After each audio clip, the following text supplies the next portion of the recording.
Plain Truth, the show where we try to get into some of the mysteries, anomalies, and the dirty underbelly of the world around us. I'm your host, Plain, and this week we have a guest, David Livingstone, who has been looking into our friends, the Illuminati types, who seem to create and all these groups and divide and conquer and all kinds of things they've been up to. David, are you there? I'm here. Hi. Hi. Thanks for coming. We appreciate it. And along for the ride, we have a couple of my friends, Jerry and Daddy Bob. Are you there, Jerry? I'm here, guys.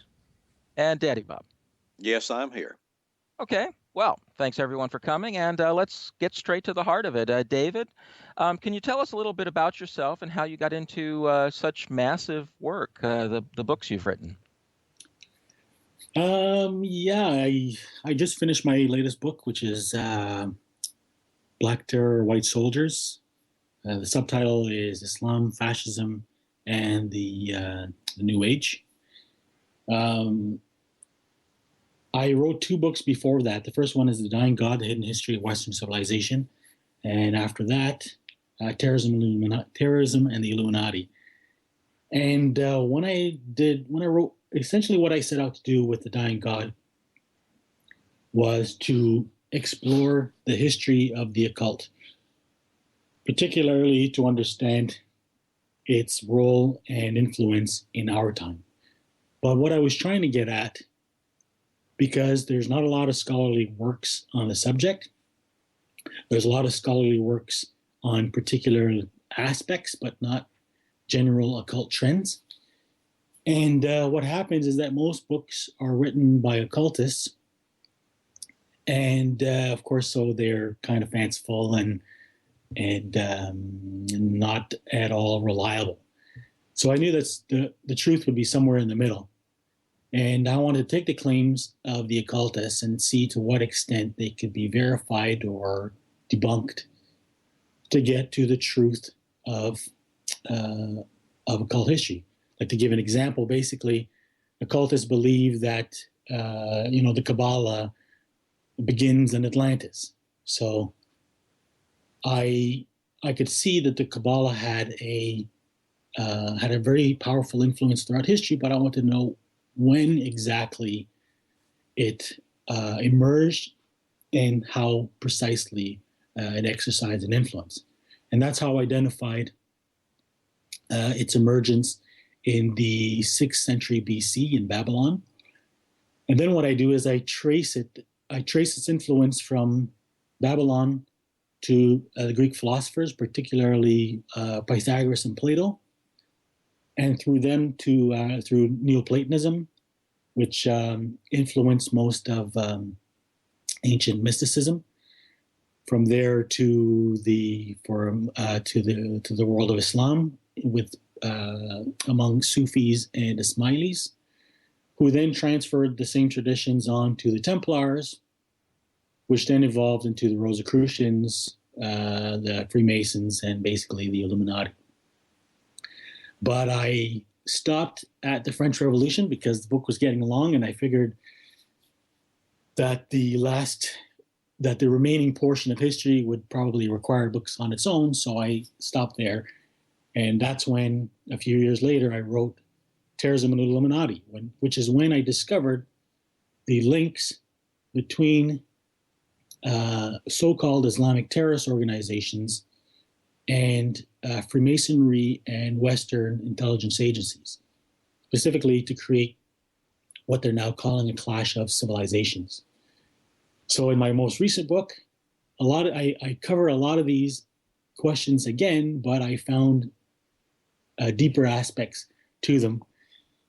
And so my first book assisted me in writing this one, but this one covers more details and offers more insight into the background of these things that are actually happening. And the weirdest thing that I discovered is a tradition called synarchism. And I first heard about this from the writers associated with Lyndon LaRouche, and who tend to be amazing researchers, but I'll admit that I have some reservations about the organization. But nevertheless, they were great clues, because it can be verified elsewhere. There's only a tiny handful of historians that have covered the subject. But basically, synarchism is the background that helps us understand the progress of occultism right up until the neoconservatives, and has been basically the underlying philosophy of 20th century fascism, which is why a part of my subtitle is fascism.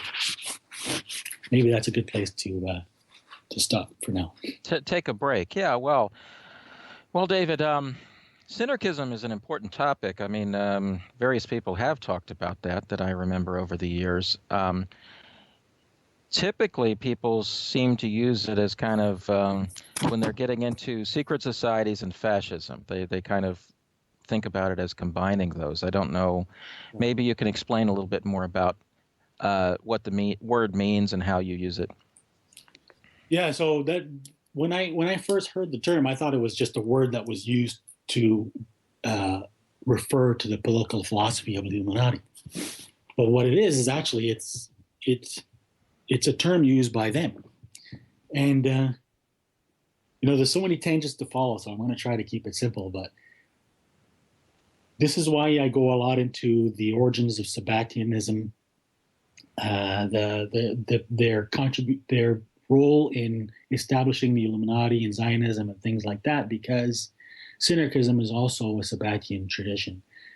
And it comes particularly out of an occult tradition called Martinism. But synarchism starts with a guy whose name is Saint Yves d'Alvedre. And he lived at the late portion of the 19th century. And he describes synarchism as the political system that was employed in the Hollow Earth realm of Agartha. So this is a time when the concept of a hollow earth became very popular amongst occultists, and occultism at that period is part of a trend called the occult revival. A number of societies became highly influential, like the Golden Dawn and Blavatsky's Theosophical Society and so forth. And so many people kind of refer to this concept of a hollow earth, and as did Edward Bulwer-Lytton. Edward Bulwer-Lytton is basically the secret leader of the occult revival. He was basically the head of a secret Rosicrucian order. I'm saying secret because anyway, I want to keep it simple. He was the head of the Rosicrucians, and he wrote a couple of novels, one of them which referred to a hollow earth where people used a force which he called the vril. So that kind of speaks to the why of this topic of vril survived right up through to the Nazis. But basically, as I was saying, this idea of a hollow earth was circulating, and it was identified with Agartha. And Agartha is remotely related to an idea from Scandinavian legend, where Odin originated in Asgard and so on and so forth. So it has a long pedigree in occult history. But this Agartha basically is to be confused with Shambhala, which was mentioned by H.P. Blavatsky. And Blavatsky believed that fallen angels came to Earth and established themselves in Shambhala, of Tibetan myth. And she refers to them as the Great White Brotherhood. They're basically Aryan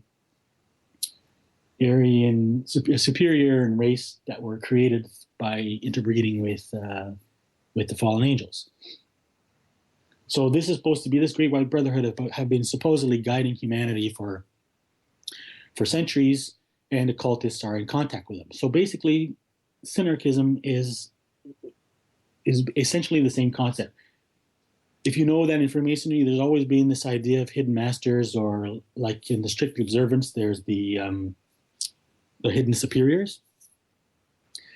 And so the point of the point of these occult organizations is the same thing that it's always been since ancient times, which is to make contact with discarnate entities who are believed to be gods. So basically, synarchism is the belief that secret society, that the world should be ruled by secret societies whose leaders are in contact with these quote unquote gods or discarded entities who are identified as living in Agartha or Shambhala and so on and so forth. These discarnate entities that people talk about as kind of a brotherhood or something like that. What are some of the names? What are some of the groups that we can think of for them? In what sense do you mean? Do you mean they have organizations that they belong to, or?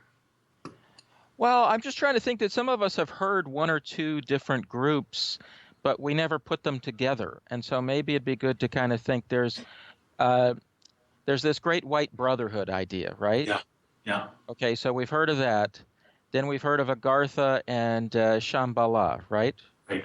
What are some of the other names that we might have heard for some of this idea, these secret societies? Are they all kind of related, I guess, is what I'm trying to say. Well, it's not. It's the secret societies are interrelated, but they all claim to be in contact with these disembodied entities. So I don't know if the entities have a name in particular, but well, I was thinking of some of the groups, I guess, actually, like they're the Rosicrucians. Right. Right. What about the people who are interested in Saint Germain? Do you consider that? Yeah, it's all the same thing. Because the thing is Blavatsky is, if you read Manly P. Hall, he claimed that Blavatsky's books were basically the equivalent of a scripture of Freemasonry. Mm-hmm. And Alice Bailey's thought is basically being pursued by the United Nations. So, they all regard Saint Germain as being the equivalent of a messiah. And is he still alive? Well, the fascinating thing is if you've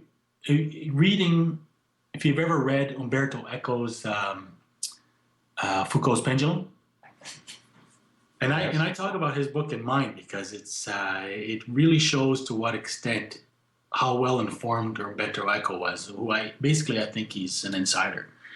He has a character who goes to South America and becomes friendly with a person who is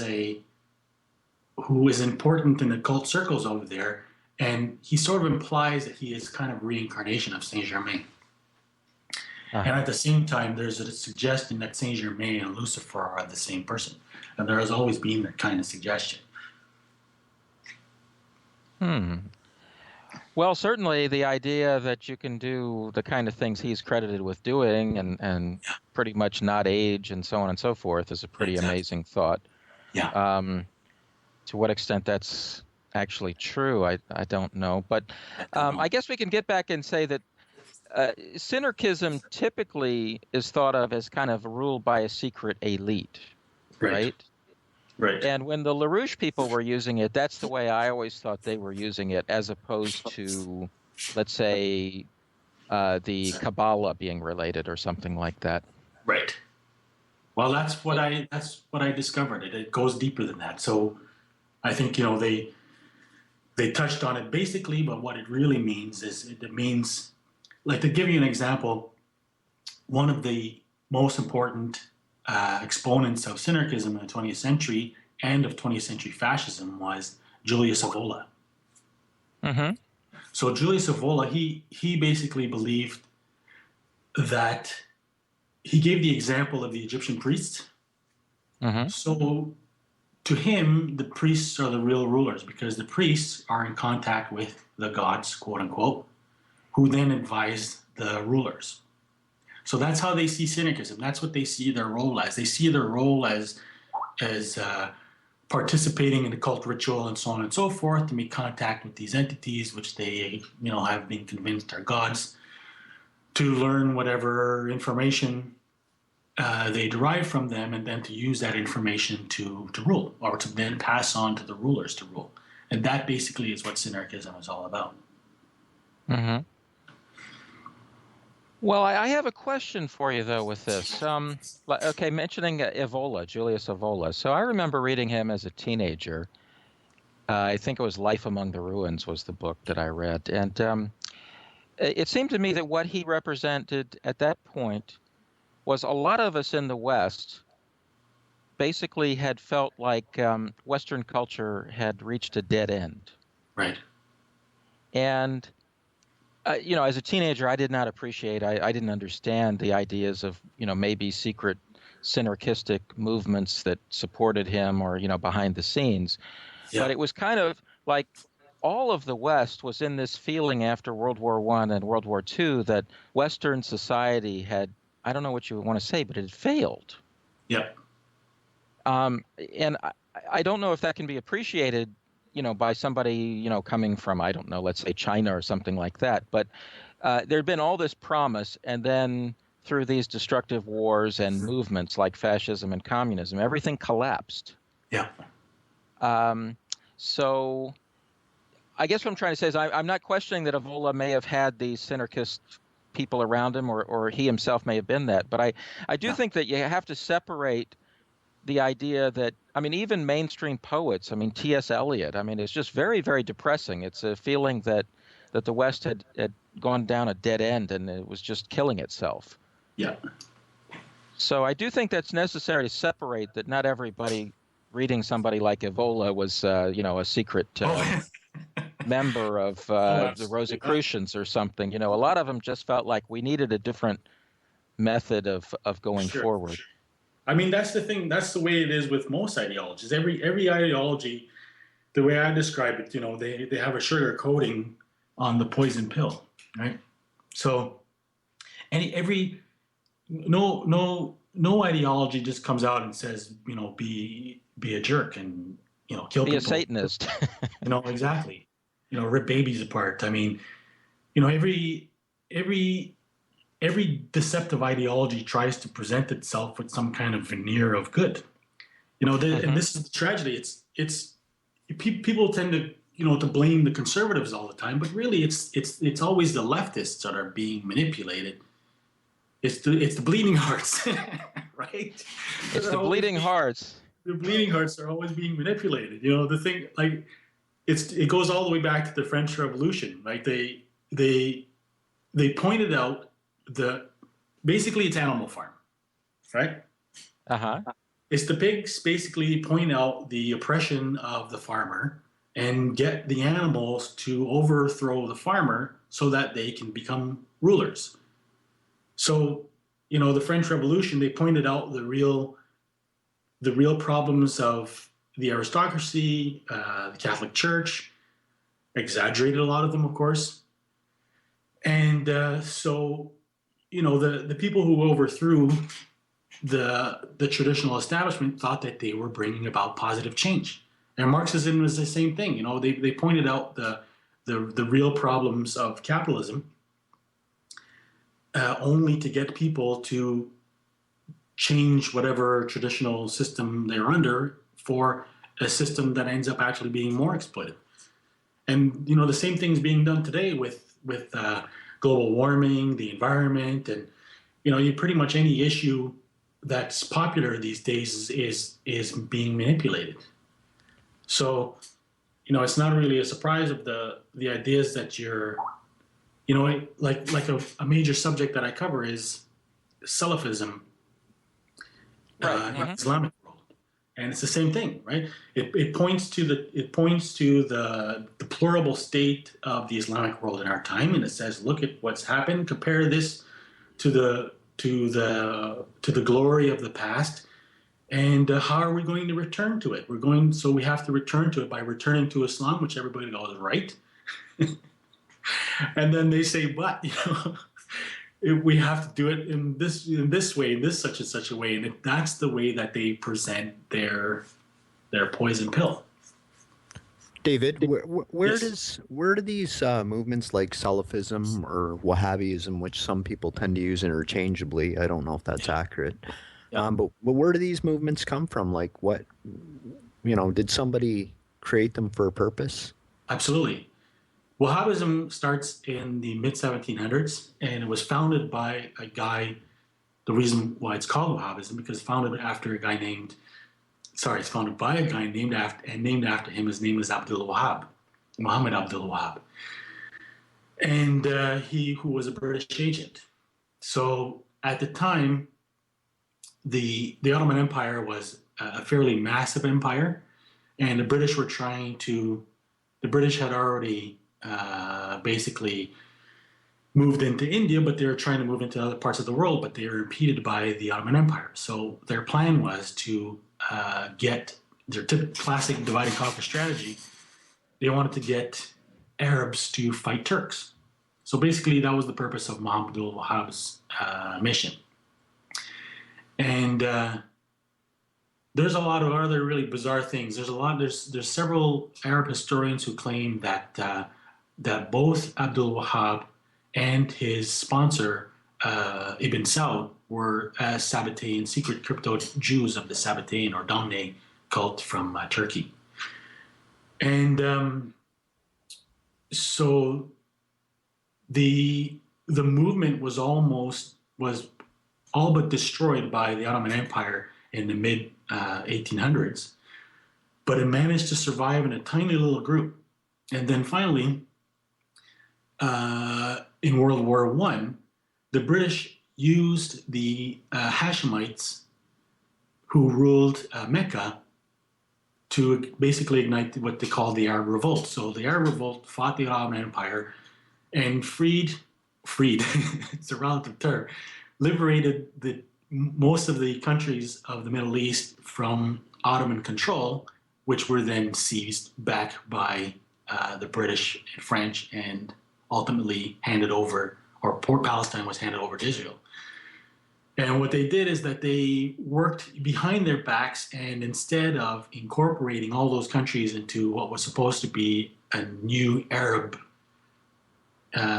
sort of state, transnational state, they created multiple states, and they gave Arabia, which had been ruled by the Hashemites, they gave it away to Ibn Saud, who was a hereditary follower of Wahhabism. And all this was done through British sponsorship. And Salafism is a parallel trend, but they are basically today interchangeable. But Salafism starts with, the way I put it is that a lot of people put a lot of emphasis on Aleister Crowley. I've heard the 20th century referred to as Aleister Crowley's century, and to a large extent, it really is. But there's a person who was more influential than he, and that was the founder of Salafism, and his name was Jamaluddin al-Afghani. And he's really a fascinating character. When I talked about the occult revival, he's pretty much one of the most important people behind that period. Because it all has to do with the Rosicrucian legend. And Rosicrucian legend is founded on the idea that the Templars derived their knowledge from occult Islamic tradition from Egypt. So Afghani was supposed to be a modern day representative of this so-called Egyptian occult tradition. And so his influence was wide-ranging. So this al-Afghani, where did he come from? Who was he?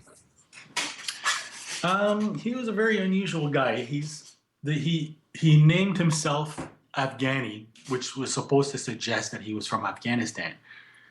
And he posed as a Sunni Muslim, but he was actually an Iranian, so secretly a Shia. And then he basically traveled in various places. His first part of his career was in Afghanistan, then Turkey, I believe, then Egypt, and then finally Iran. He ended up actually working with when he spent the last portion of his career in Russia working with Blavatsky's publisher, whose last name was Katkov.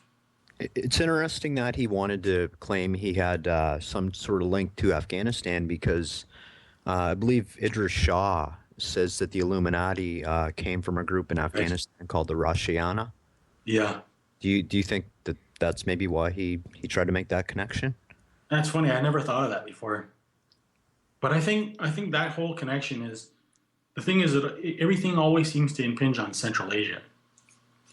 So the Scythians come from Central Asia, the Khazars come from Central Asia, the Lost Tribes comes from Central Asia, and this is why the whole idea of Shambhala is located specifically in East Turkestan, and this happens to be the location of where the riots were in 2009, and those were all CIA instigated with the help of their Al Qaeda stooges. And again, they were actually working in collusion with a Turkish branch of Gladio, which is called Ergenekon, which is based on the legend of Agartha. it's so many things are interrelated, because the Turks apparently originate in Central Asia, specifically from the area of East Turkestan as well.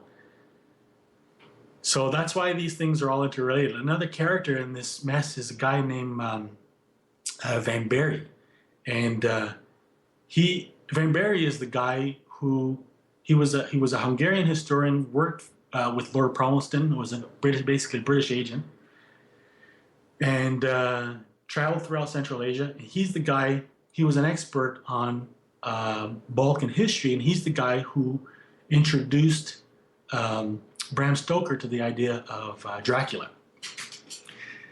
So he's another character who plays somehow into this whole thing, because it all has to do with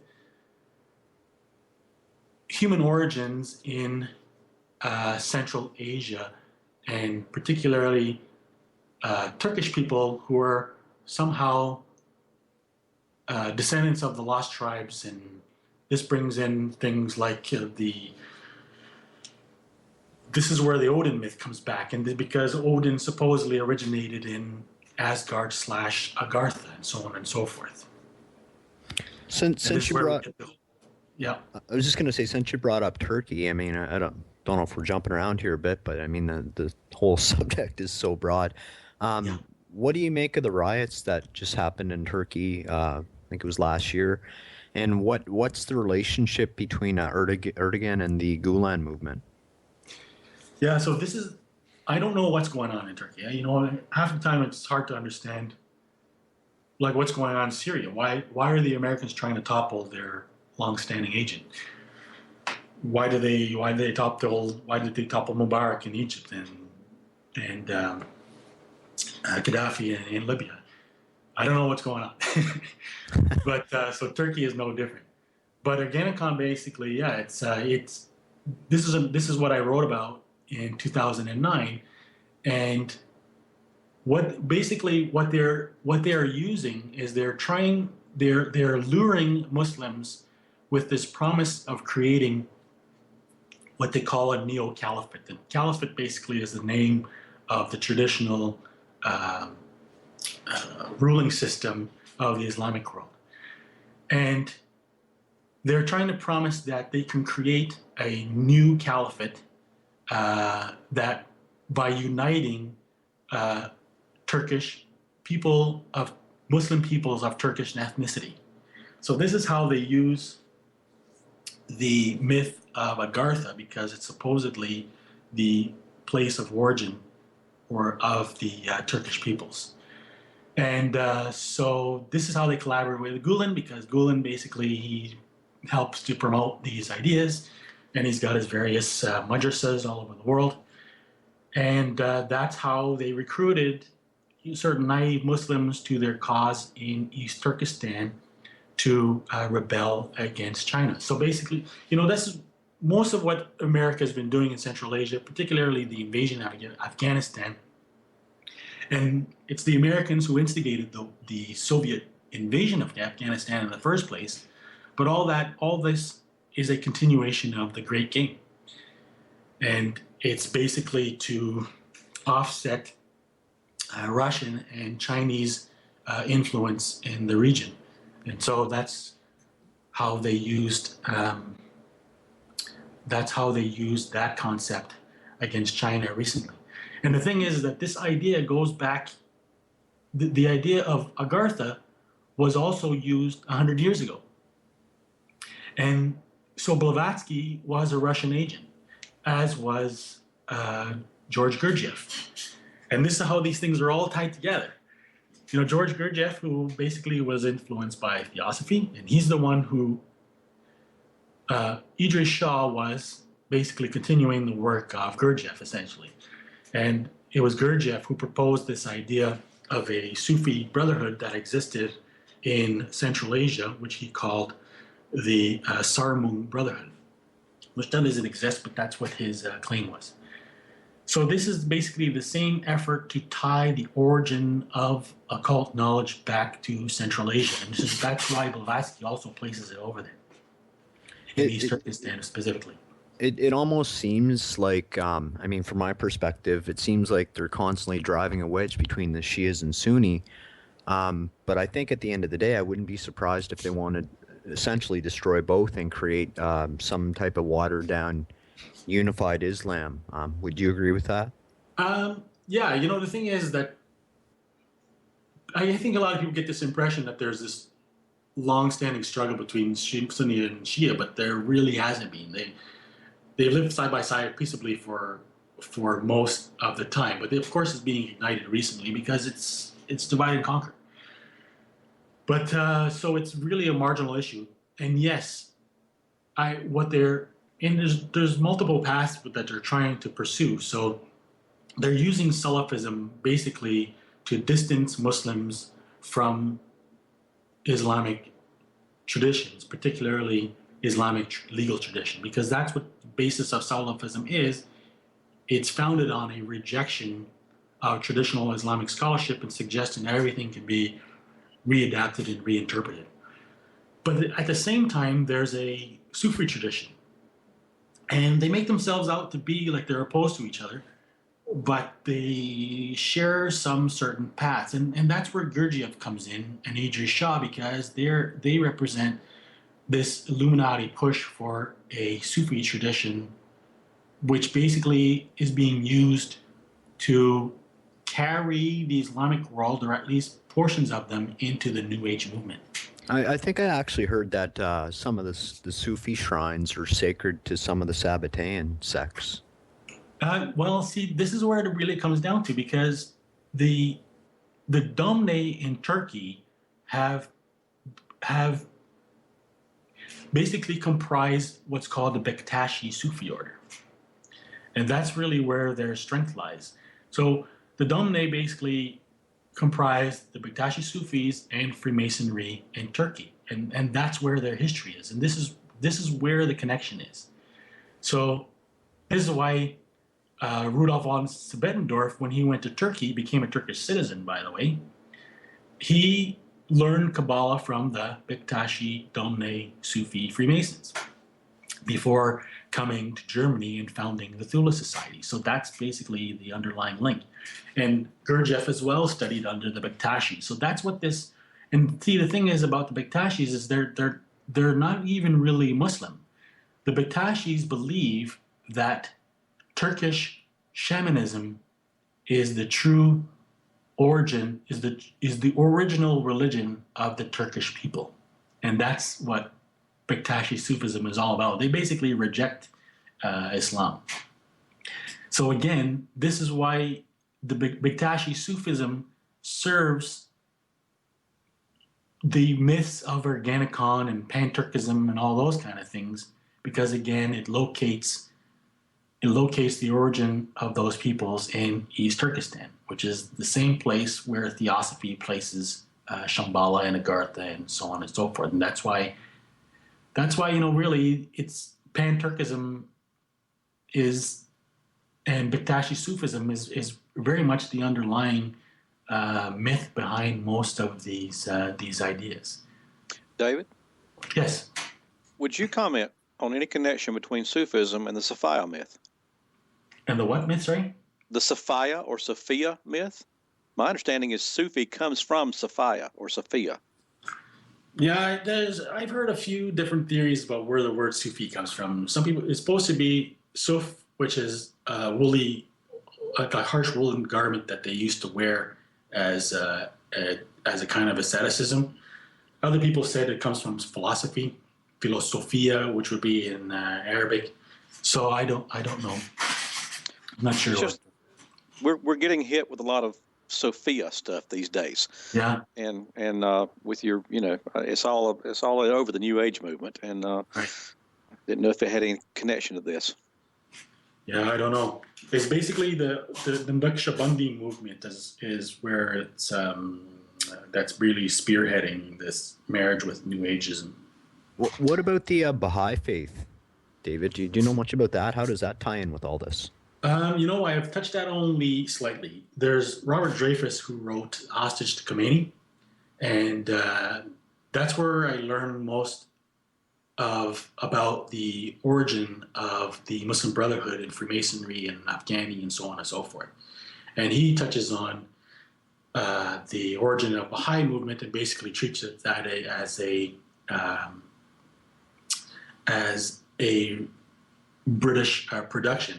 And interestingly, both Afghani and his student, Muhammad Abdu, were basically admirers of Abdul Baha, who was the founder of Baha'ism. Well, David, some people don't realize how dominant Britain became over the world. Yeah. In, let's say, 1850 or something. All of those revolutions in Europe in 1848 were basically British productions, Yes, Lord Palmerston. And you got to the point where, you had, what was it, Napoleon III? I don't know. The guy in charge of France had been just working as like a security guard flunky for the British in London. So in other words, countries like France became total British puppets there. Yeah. And then Britain tried to break up the U.S., of course, with the war. Yeah. And so the point is, they became incredibly powerful, and they created a lot of movements, and they created religions, or at least supported them to the point where they could dominate them. And I think, not trying to pick on anything, but I think you have to be realistic that Mormonism, for example, or the Baha'i faith were, if not from the get-go, they were totally British, operations. Absolutely. And the Mormons wanted to, for example, break up the U.S. if the South in the war had the opportunity to hold its own. Yeah. And that would have cut the U.S. off from the West Coast, just as an example, right? And the Baha'i faith is a similar story. It's just got British agents top to bottom in it. Yeah. And I can't judge about the morals and everything. I'm just trying to say that, like you were saying a few minutes ago about good-meaning people or whatever, well-meaning people, they're exploited very easily. Absolutely. But anyway, there are these movements that the British, when they dominated the world, either took over or created. And you can make a strong case that, some of the things we know in the world around us, in the Muslim world, in the Western world, all over, in Asia, are totally British creations. That was divide and conquer. That's what they do. I want to ask a question then about that. Let's go further back. Let's go back to John Dee. Are you thinking Oh, okay. So I hit a nerve, huh? Yeah. Exactly. And has his work been continued by anyone? Oh, well, go ahead. Yeah. His work, it starts with John Dee. It starts with John Dee and Francis Bacon, right? Because when you talk about British power, that's where it starts. That's what I thought. So John Dee is basically the one who envisioned a great future for England and recognized that the Navy was the secret to it. John Dee is a fascinating guy. He's basically, as you know, there's many rumors that Shakespeare was actually secretly Francis Bacon. I think it makes a convincing case. I think, if anything, definitely Shakespearean works were heavily influenced by Bacon or Rosicrucianism. And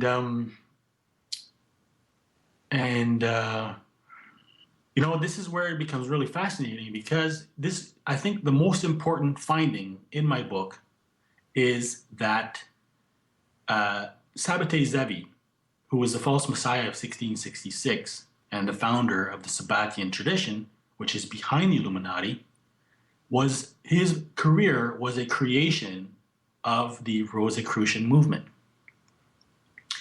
So if we understand that Rosicrucianism begins with John Dee and Francis Bacon, and then those who succeeded them participated in the creation of Sabbatai Zevi's movement, then you can see the significance of the whole thing. The Rosicrucians, right? the Rosicrucians, they trace their origin back to Syria, do they not, or to Damascus, I believe? Yeah, something like Damkar, as it refers to. But this is the whole idea. This is why, the whole basis of Rosicrucianism. There's kind of two traditions. So basically, Rosicrucianism claims that there was a mystic named Ormus who, at the first century AD, who converted to Christianity and basically created agnosticism by mixing Christianity with what they believe is ancient Egyptian wisdom. When they talk about Egyptian wisdom, they're actually referring to Hermeticism. And Hermeticism is not in any way Egyptian, it's Babylonian. But it was imported to Egypt through Persian occupation. But anyway, this is what they think. So they think it's Egyptian, and this is why this is where the whole Egyptian theme comes from. It basically refers to Hermeticism. But secondly, the founder of Rosicrucian, the legendary founder of Rosicrucianism, is Christian Rosenkreuz. And he supposedly traveled through various parts of the Middle East where he learned from Kabbalists and Sufis before returning to Europe and bringing those teachings there. But what's really interesting is that it turns out that, it's really Rosicrucianism, especially the Rosicrucian texts, were influenced by the Kabbalah of Isaac Luria. And Isaac Luria is the founder of what's called New Kabbalah. And everything since then, Sabbatai Zevi is considered the first major expression of Lurianic Kabbalah. And Hegel is Lurianic Kabbalah. So the Clash of Civilizations is Lurianic Kabbalah. Like Lurianic Kabbalah has defined the trajectory of the Illuminati. So is it possible, I know we're kind of going all over the place, but just the nature of this conspiracy, I guess that's just what it is. But what's the link between the Templars? Could the Templars have somehow been the ones who brought this knowledge back into Europe from Syria? One way or the other, certainly they did. The thing is, the Crusades were a turning point for Europe. So, the period before that is made out as a dark age, but the fact is, in Northern Europe had always been a dark age before that. But the contact with the Middle East was transformative in many ways. So the first thing it did is that it introduced the Europeans to the technologies that were being used in the Middle East, which were then brought back to France, and then began to create the wealth among certain families that began the transformation of Europe. But this is what I looked at in my book, The Dying God. This is where it's really fascinating, is that the Kabbalah, even though it's recognized, it has its origins in the, let's say 200-300 BC. When more, what that actually is well, okay, when people speak of Kabbalah, they actually mean the Kabbalah that emerged in the 12th century AD. So it's basically only like decades after the Templars made their first trip to Europe.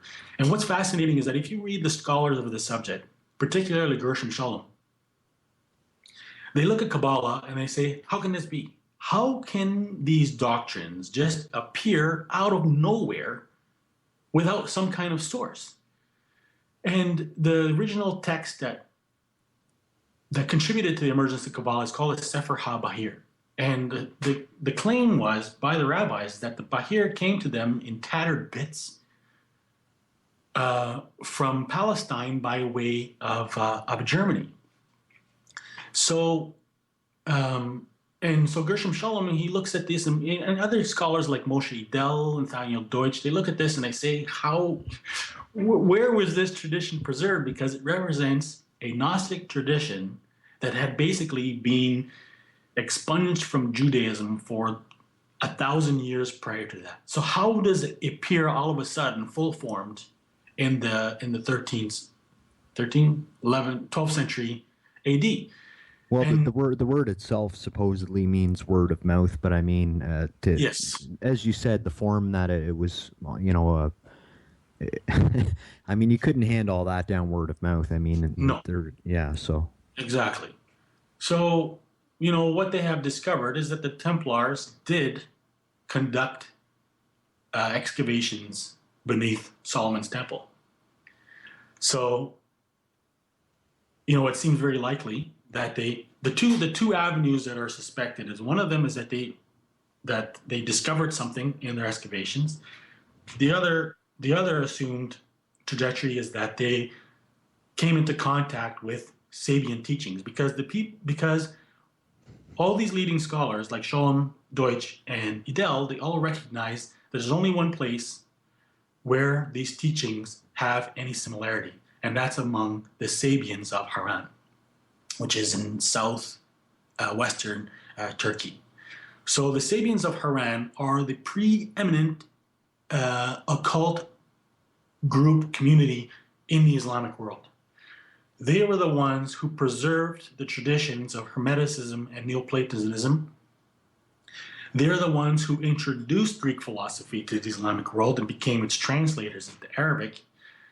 They were the ideological source for Sufism, and particularly the Ismailis.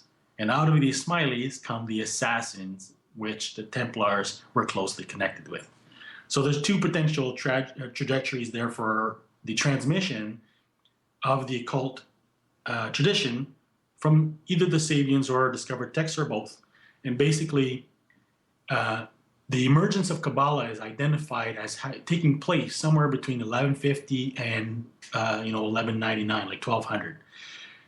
The Templars make their first trip, or not even 1130. Like the Templars make their first trip back to Europe. I think it was 1128. So the coincidence is, incredibly remarkable.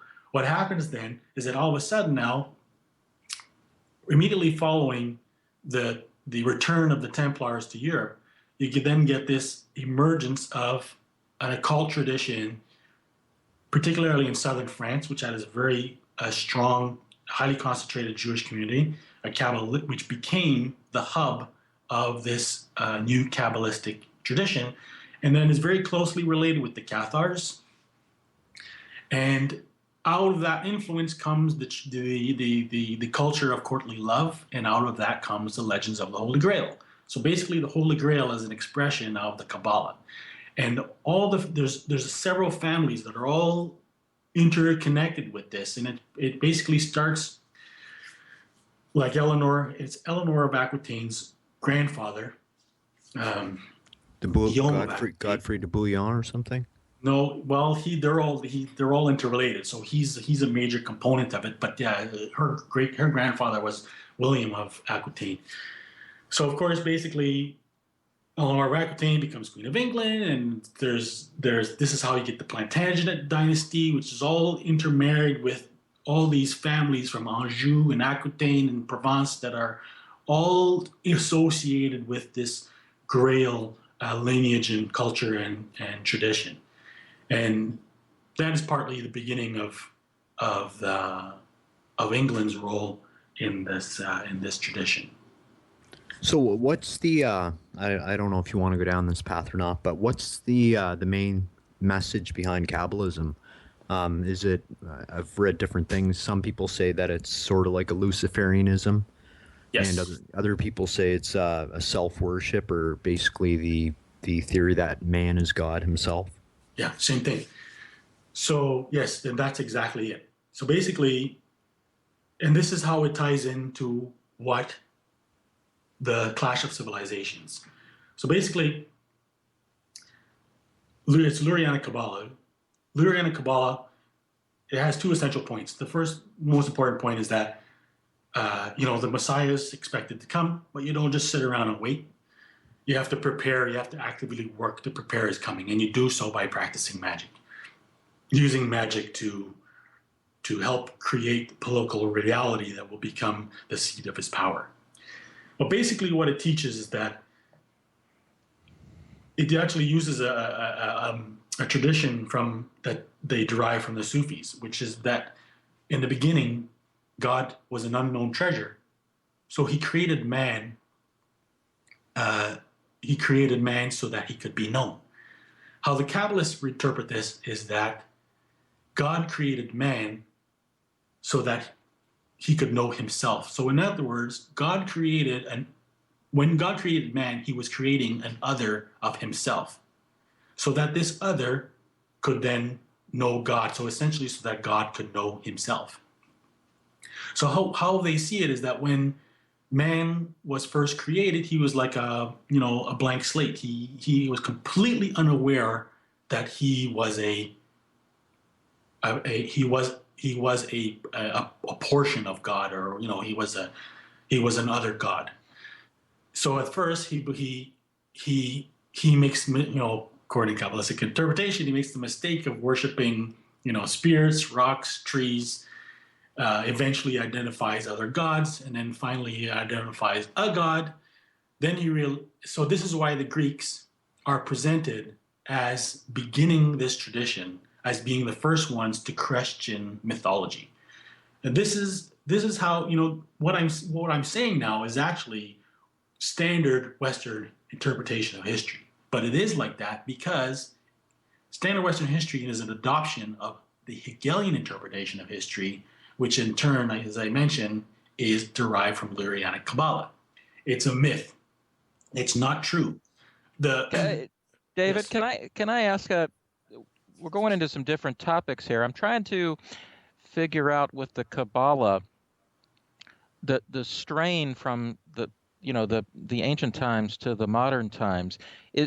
Are you saying that John Dee and Bacon kind of gave it all its modern force? How would this relate? What happened with John Dee and Bacon that in the because we can see the modern world with the British Empire and all that being created. What happened? What did those two do that gets us from pre-modern times to modern times? Okay, well, as I said, Luria is the guy who's behind the whole concept of the clash of civilizations. But this is what I was trying to explain. But to understand John Dee and Francis Bacon, then I think that their role is more practical than ideological. So their input was by placing or beginning the placement of the power source in England. So they begin that kind of focus. And basically, what happens is that it's from that point on that Britain grows to become a world power, and largely through banking and colonialism. So that's where they instigated. They instigate it by giving rise to England eventually becoming a world power, and also disseminating the teachings of Rosicrucianism, which basically were the underlying driving force behind much of this. Okay.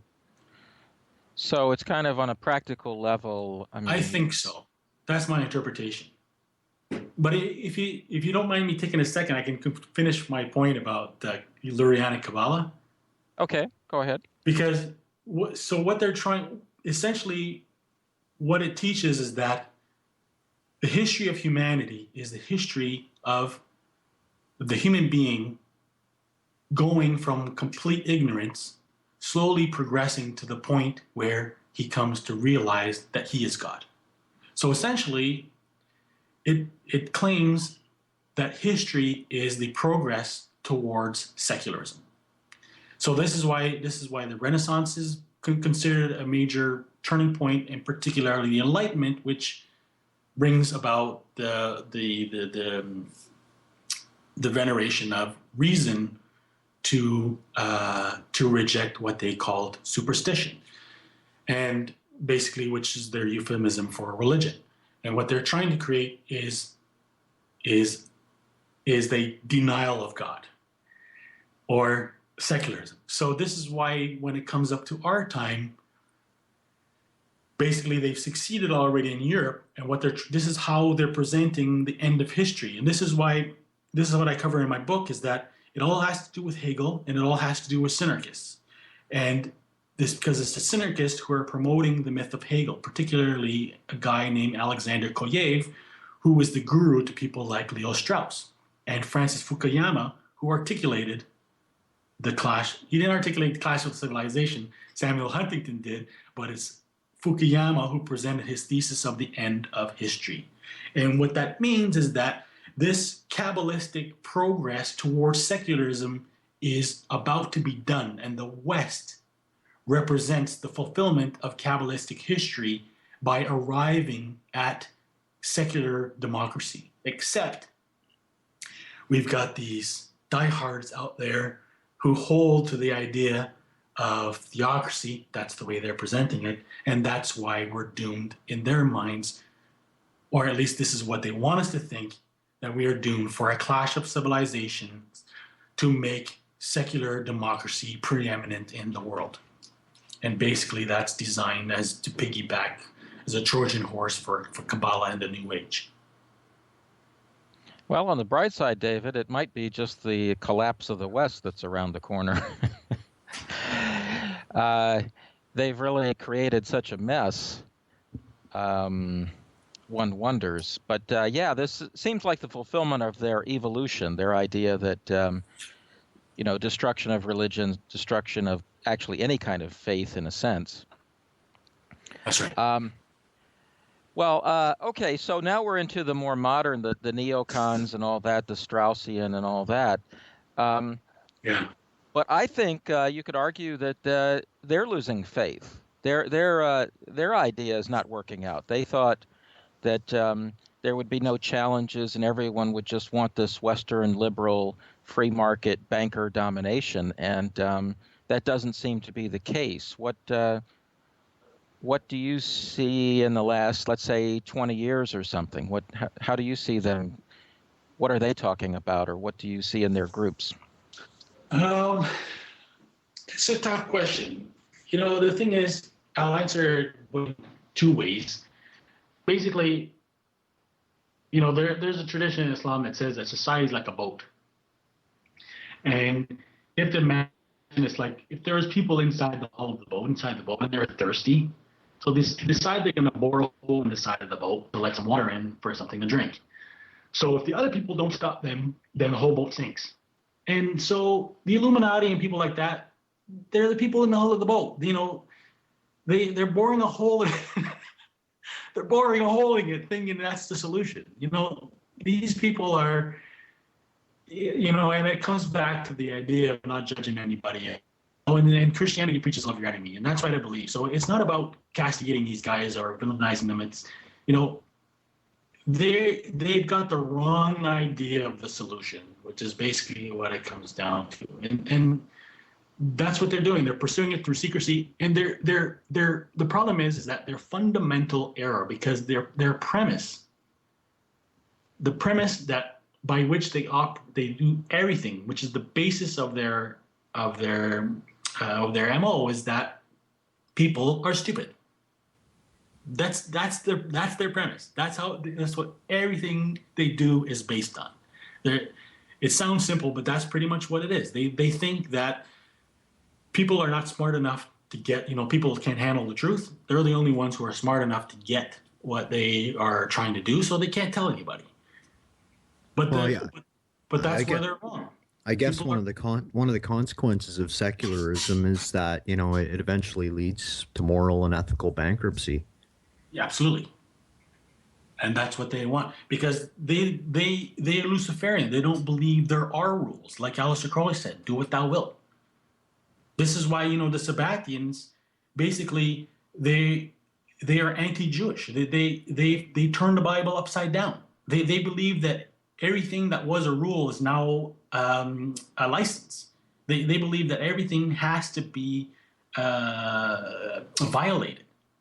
This is why they practice orgies, incest, anything that is considered to violate the written rules of the law.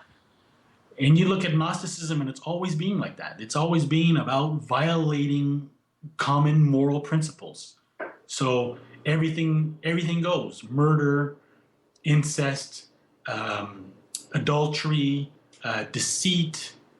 I have a question. I have a question here. Yeah.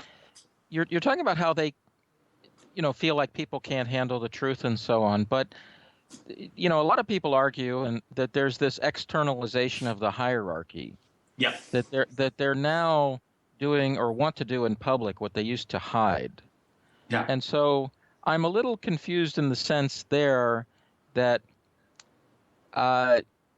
do you just feel that's at a different level? What do you think? Is that to demoralize people? What do you think is the issue now that they want a Super Bowl ceremony or whatever, a Hollywood ceremony to be so? It's like a spoof almost of a satanic ritual now. Yes. But unfortunately, it's not a spoof. I was just going to say. Unfortunately, they are Satanists. But I mean, what do you make of this now in the last, let's say, 25 years where it's really becoming in your face? Were you talking about the externalization of the hierarchy? Yes, for the most part, yes. Well, see, that's what it comes down to, and this is why it links back to synarchism. So, Alice Bailey, her books were dictated to her by channeling this Jawal Kul, Ascended Master. Right. It was supposed to be like one of the same Ascended Masters. So again, a discarnate entity. This is another topic I cover in my book, was this topic of ancient aliens, or a group of entities that were contacted by the Stanford Research Institute and then the Esalen Institute, who call themselves the Nine, because this is synarchism is based on what you can learn from contact with the quote unquote gods. And this is where the ancient aliens theories comes from, because it's all so-called researchers were affiliated with this particular tradition of, this, what they call the Council of Nine. And it's basically a CIA remote viewing program. So the externalization of the hierarchy, according to Alice Bailey, is that these discarnate entities, particularly who she and Blavatsky identify with the fallen angels of the Bible, or Lucifer and the fallen angels, have had to remain in secret. And that's how they've been guiding humanity. But the time will come, according to her, with the dawning of the age of Aquarius, which will herald a new age, when they will be able to make themselves known. So that's what it's really about. And this is my suspicion of what the UFO phenomenon is essentially trying to prepare people for. Who would be behind it then? Who's running the UFOs, so to speak? Well, this is where it's fascinating, right? Because, the thing is, if you go back to the occult revival, Blavatsky argued that society had become overly empirical, that science had basically taken the mystery out of life. And so she said, we need to go back to kind of a spiritual interpretation of reality. Again, the sugar coating for the poison pill, but what she's introducing is not spirituality, but spiritism. So what becomes popular, and this is what gives birth to the occult revival, is making contact with discarnate entities. And so they are, at the time, so this is what then seances become very popular. So they're interpreted in many different ways. Some of them think that they're contacting their lost uncle or aunt or grandfather or lost wife. Some of them were contacting, Julius Caesar, Genghis Khan, so on and so forth. And some of them believe that they were contacting beings from other planets. So Theosophy and the occult revival kind of set the stage for this concept contacting entities who supposedly came from other planets. And this is why the entire tradition of the UFO phenomenon in the 20th century is integrally intertwined with theosophy. Most of the famous people who are involved with the tradition of UFO contact have been connected with theosophy, like George Adamski, particularly who they call the four guys named George, which is George Adamski and George Williamson Hunt. And what's interesting about George Williamson Hunt is he was hanging around with Andrea Puharich, who was heading the CIA's remote viewing program. It was Puharich who began the CIA program that established contact with the Nine. So if you look at, then that's the pattern that leads most of the way, and it just goes on and on and on. There's his guy in his name James Hurtak, who was part of Lab 9, which emerged out of the contact with Council of 9, and he's the guy who was a technical quote unquote consultant for Sidney Sheldon's Doomsday Conspiracy, which sold the whole idea of this government cover-up thing. And yeah, you can trace this all the way back to John Dee and the Enochian rituals when he was supposedly channeling discarnate angels into the shoe stone, right? I mean, even further. It is mysticism. See, the thing is, many scholars try to identify to provide a definition for what is mysticism. And basically what they've come down to is that it is to make contact with God through to gain knowledge through unusual means, or particularly to make direct contact with God. But when you look at mysticism, the God that they worship is not the God of the Bible, but really the reverse, because they all reverse their interpretation of the Bible.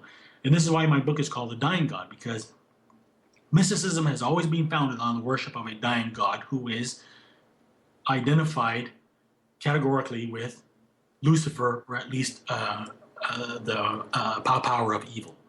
So basically, this is what mysticism has always been about. It has always been about contacting discarnate entities. This is why it's called gnosis, because through this practice you gain knowledge from these entities, and then which they call gnosis. So that's why this is, synarchism and Freemasonry and all these things. It's just a continuation of the same old practice.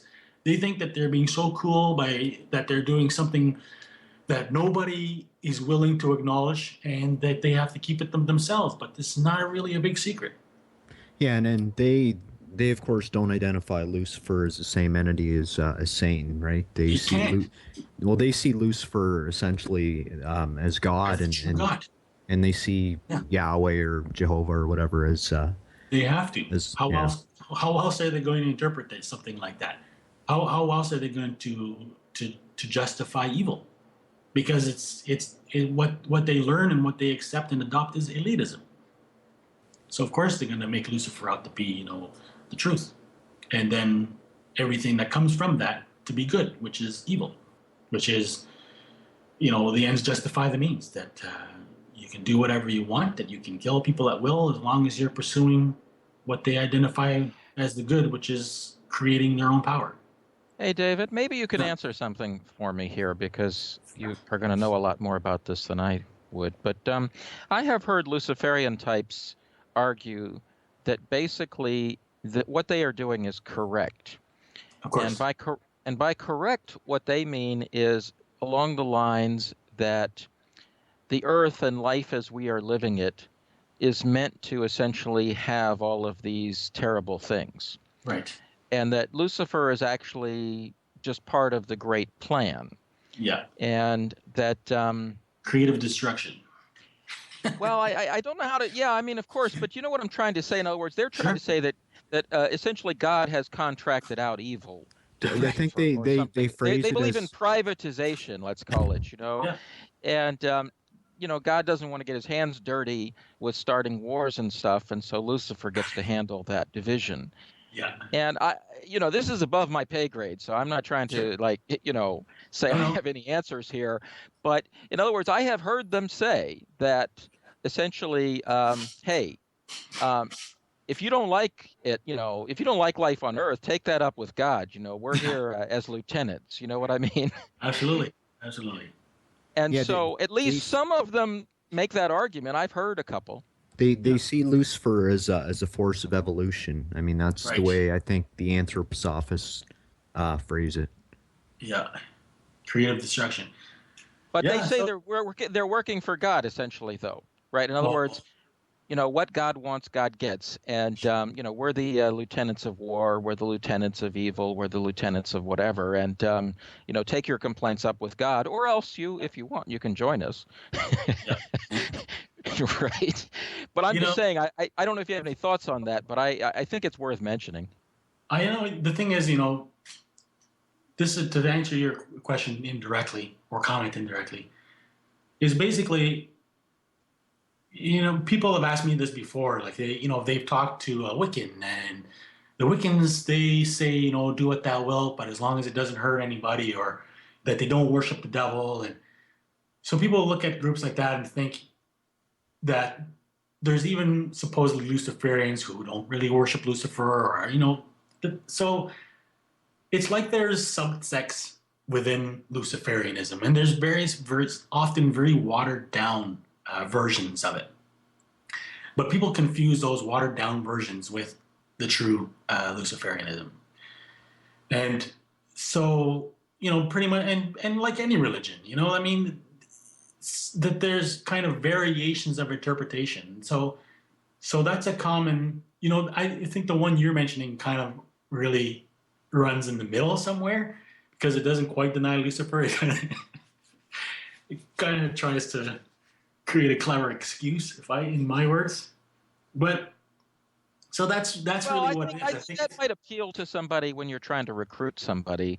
It's kind of like if you were trying to justify joining an organization that does a certain amount of evil and a certain amount of, I don't know if you say good, but something like military intelligence that is in a more dubious way, not just analyzing, electronic or something.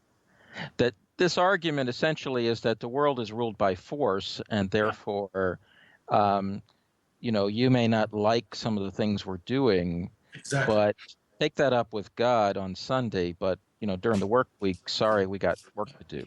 But see, that's the thing is that when people think of Luciferianism, they think of Satanism and rituals. So they identify Satan. The thing is, people will. It's like you look at the influence of rock and roll, and the influence of rock and roll is satanic, and people will adopt the satanic aspect of it without recognizing that it's satanic, because Satanism basically it's an ideology, and it's not an ideology, it's a break in logic. So Satanism exists without the devil. Satanism exists without rituals, it's basically cynicism. It's believing that there's no order in this world, that there's no need to do good. So that's pretty much the distinction. So you probably heard the expression of basically it's called realpolitik, right?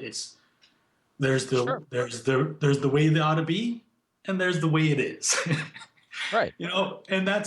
And the thing is that that's the underlying cynicism of Luciferianism, but it's also it's a reaction, it's a logical error that people will arrive at even without Luciferianism. It's basically a cynical belief that your moral action is not required, and that's all it is. I mean, that's sure, of course, but I mean, in the real world, there's some range of 1 to 100. I mean, if you use the internet and you can say, well, this is created by DARPA, and so I don't like that, right? Or you know what I'm trying to say is that I know what you mean.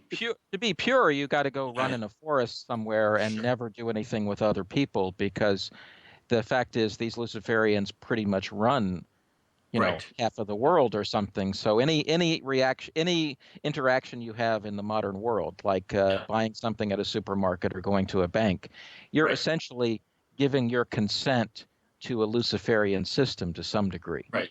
Well, it depends what you're doing it for, though, right?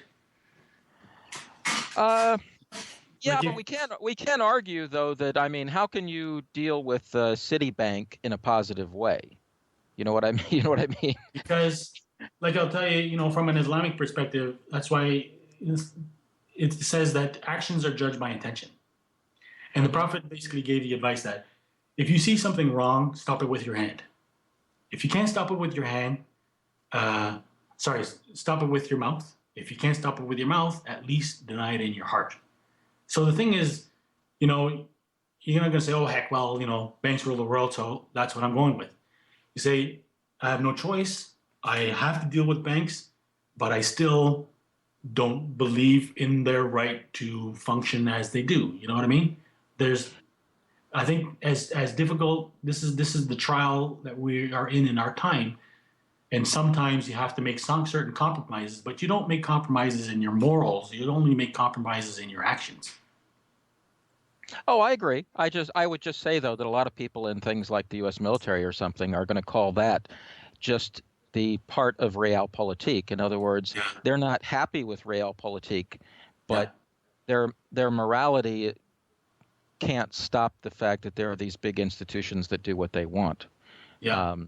Everybody's got to check themselves in the long run, right? We're all responsible for ourselves. If they're sure that, exactly. Are you happy, when you're older looking back, or is this something you can live with for sure? Exactly. If they believe they can take that, as their case before God, then okay.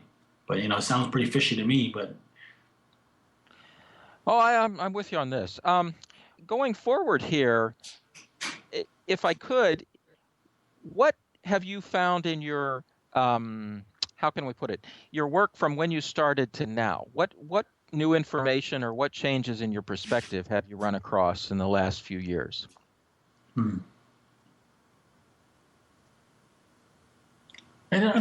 haven't really, it's really just taking it deeper to understand it. What was the most fascinating discovery from this last book is that I sent a link about something to my friend because we were arguing about a certain topic and it was something I wasn't familiar with. It was a link that I was totally unfamiliar with, but it seemed to back up my case. And I sent it to him, and he just did a quick Google search, and he found out it was completely corrupt and not credible in the least. And I was so ashamed of that, but it really made me realize that I really needed to be, that much more careful. And that's what I did with this book, is I really extra scrutinized every single claim that I put in my book. And how it paid off is that I discovered the manipulation of conspiracy culture. And that's really where it's been most mind-opening. So, this is what I'm. Oh, that's an interesting. Okay, now you're getting into something I would be interested in here: the manipulation of conspiracy culture. Can you give an example? I would say you've got a lot of people promoting different agendas in the conspiracy culture that are. Yeah. I'm not going to say questionable, but they're clearly agendas. How's that? Definitely. Well, like I say, it all goes back to the concept of how they bring about change, right? They bring about change by pointing to an error and then leading you to push forward their particular solution for it. So conspiracy is the same thing, right? They apparently expose the Illuminati, but what they're doing is that they're using that to then indoctrinate people into particular beliefs. Now, I hate to speak against certain people, but I give David Icke as an example. Okay. He basically, we talked about Saint Germain. Right. So Saint Germain was known to Alice Bailey as Master Wachowski or Master Wachowski or something like that. Mm-hmm. That is exactly the name that David Icke gives to his source. And then when you look at everything he teaches, it's Alice Bailey's New Age teachings. It's theosophy. So he's, whether he knows it or not, he's being used to lure people back into the Illuminati New Age thought mode by denouncing the Illuminati. And this is a common strategy. You know, what I discovered, like, if you read, there's a great documentary by two Israeli documentary filmmakers about Herzl and anti-Semitism.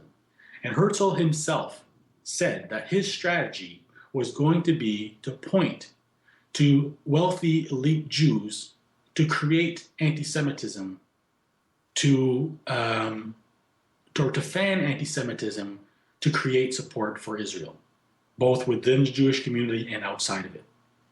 So what you find is, particularly what I discovered fascinating about the history of the protocols of Zion, is that everybody who was associated in any way, directly or indirectly, with the emergence of them, was affiliated with the Rite of Memphis Mizraim of Freemasonry, which is it goes. This is where it ties back into Egyptian Freemasonry, because Memphis Mizraim basically is an outgrowth of Egyptian Freemasonry and the Rosicrucian legends that I was talking about. So basically, this Memphis Mizraim rite seems to have been responsible for the creation of the protocols, and I believe that they were deliberately disseminated, and particularly they were used under the Nazi regime. It seems to fan hatred of the Jews, but instead of blaming, those who were truly responsible, they blamed the entire Jewish people. And when you understand the Sabbatean tradition is an anti-Semitic tradition. They are violently anti-Semitic. They hate Jews. Oh, I'm with you totally on this. I mean, but I think it's not just back under the czars or under the Nazis. I mean, I think we have this dialectic in play today. We have essentially an abusive kind of Zionist political financial force. Yeah. Right? That we all legitimately can have grave complaints about. Yeah. But it's got an ulterior agenda. It's driving things in a way that is not a good thing. It could lead to a huge war in the Middle East, for example, or it could lead to other turmoil that is not very positive. Yeah. So it's not just a historical thing from the Russian czars or something. This is no, absolutely not. This is going on right now. Yeah, and this is why, the second word on my subtitle is fascism. Because, as is well known, the CIA recruited most of the leading Nazis after the war. The Operation Paperclip, which hired a lot of the scientists that went on to work with NASA and so on and so forth, and particularly Reinhard Gehlen, who established the BND, which is the German Secret Service, and Otto Skorzeny, who kind of trained terrorists all over the world. He trained terrorists in Egypt. I think that he trained Yasser Arafat. He trained, like the Muslim Brotherhood. Well, he was a professional. I mean, and he's. But this is an example of the continuing relationship and the survival of Nazism in the last half of the 20th century, and it's very closely associated. And this is where Julie Sobola comes in. And it's a fascinating story, and it's this ongoing relationship between the CIA and fascism, and then the promotion of anti-Semitic theories to drive their particular political objectives, and they do that very successfully in the United States. So what's the end game of all this, David? I mean, what do they want? Do they want a new world order that's completely liberal with Israel at the head of the world government? I mean, I don't know. What do you think? Well, that's why they need anti-Semitism, right? I mean, you look like the ADL the ADL basically is busy fabricating claims of anti-Semitism or grossly exaggerating them. If they don't have Americans paranoid about anti-Semitism, then it's not going to justify the billions of dollars they send to it to Israel every year. So, that's part of the story, and it's largely to create support for Israel. It's actually also being used. See, the synarchism evolved into neoliberalism. So, the synarchist, the Mont Pelerin Society is a synarchist organization. And so Mont Pelerin, which was founded by Friedrich Hayek and Milton Friedman, it basically produced the economic philosophy of neoliberalism. So this is the other way that they are using anti-Semitism in the United States to push their neoliberal agenda by hijacking the conservative movement. And, frankly, an agent in this seems to have been Eustace Mullins. Eustace Mullins, there's a whole network that I show that are all interconnected with the CIA and other intelligence organizations it's a large number of fascist organizations or international fascist organizations. And Eustace Mullins is a member of the National Renaissance Party. And then you have also the John Birch Society, which is another example. It's not quite as openly anti-Semitic, but it's basically using the same kind of underlying premise. And so their method basically is to denounce what they call big government, or to create this fear of a Jewish conspiracy hijacking the government, so that they can call for getting rid of the government. And this is how they created the Tea Party and things. And this is how they're behind the libertarian movement as well. Well, I mean, I got to be honest, David. It sure seems like there's a disproportionate amount of Jewish people in positions of power, such as the media and finance. Absolutely. Are you saying that there's a force that's not Judaic or not Jewish? I mean, I know at the root you're going to say these people are Sabbatean Jews and not really Jewish. Yeah. But is there something above them? I mean, I don't know. No, I don't think so, because the Sabbatean tradition basically is the Kabbalistic tradition, and you can trace it all the way back. And this is why I was saying that it begins with Isaac Luria, and then the first important exponent of Lurianic Kabbalah is Sabbatei Zevi, whose mission or career was created by the Rosicrucians. And then if you follow, like, the entire occult revival is a Sabbatean phenomenon. All those guys were linked to Sabbatean traditions and organizations. Like the leading organization is the Asiatic Brethren.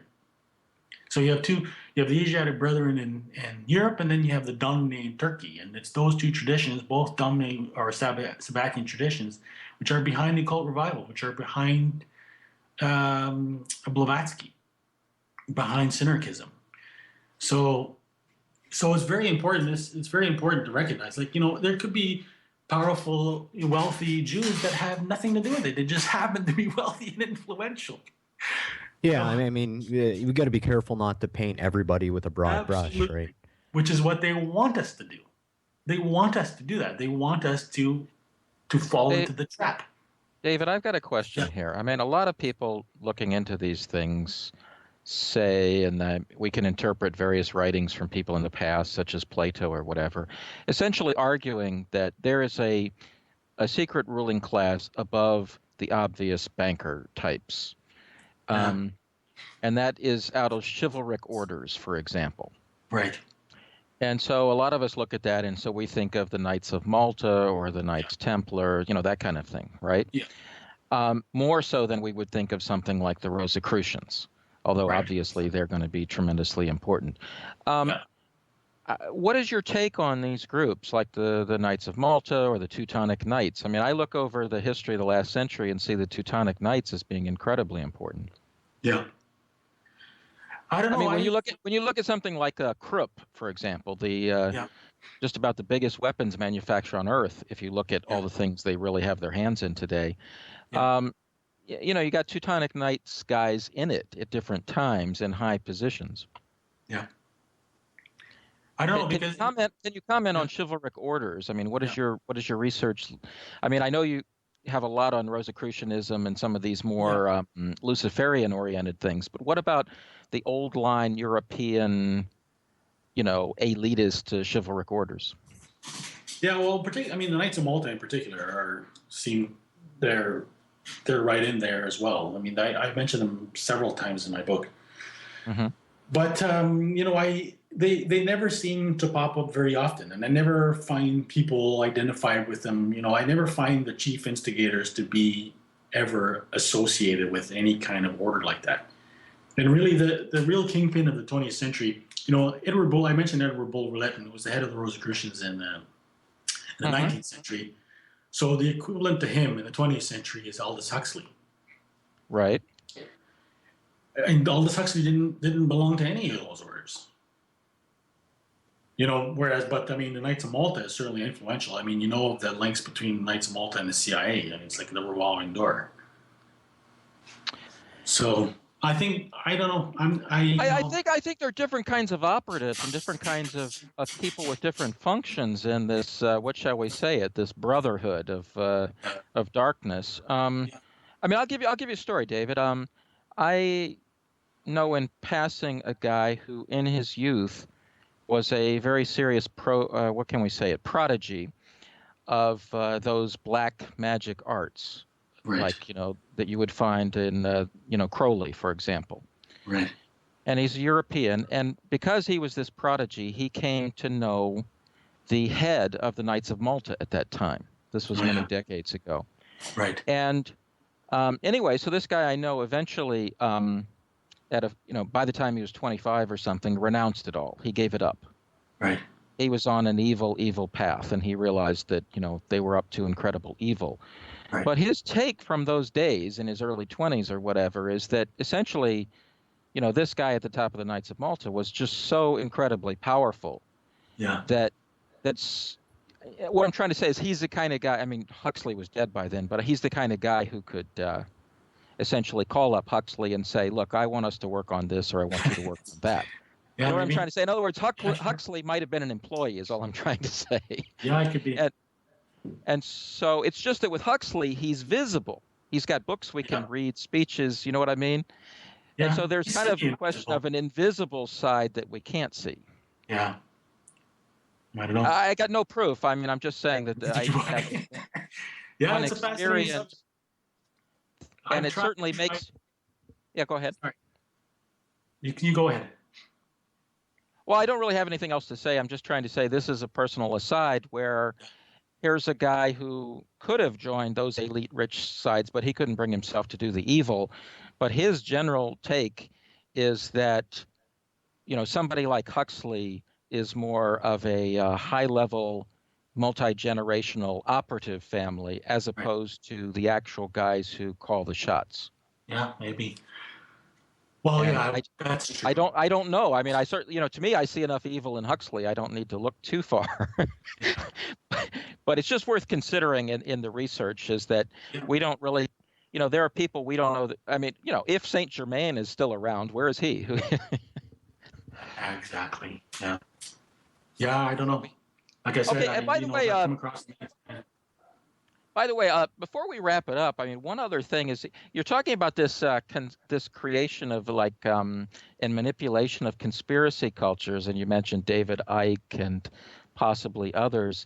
What do you think of this? I guess we'll call it awakening in the last 15 years or so, where you have far more interest. I mean, this includes positive stuff. I mean, interest in your work. But clearly, people like David Icke or Alex Jones or their, people on the left or whatever, libertarians or whatever. But just in general, a kind of awakening, but you have to feel that it's being pushed in various directions. Any thoughts on this awakening? Yeah, I mean, you're talking about a period that coincides with the arrival of the internet. Oh, absolutely. So, the idealist in me is really hoping that it's a positive development.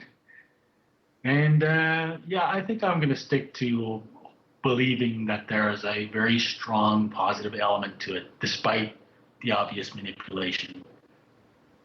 It's it would be too disappointing to think otherwise. Oh no, I'm very upbeat about it. I'm just saying that. Dark. Yeah, I don't know. I mean, you got to be careful. Like the Zeitgeist movie with guys like Jordan Maxwell and Michael Tsarian, and then you look at all the guys, especially all the writers, like the Ancient Aliens writers, like Graham Hancock and Robert Bovell, all these guys. There's so much disinformation out there. It's tricky. It's tricky. Sure, but overall, I think this is a very positive thing. I think so as well.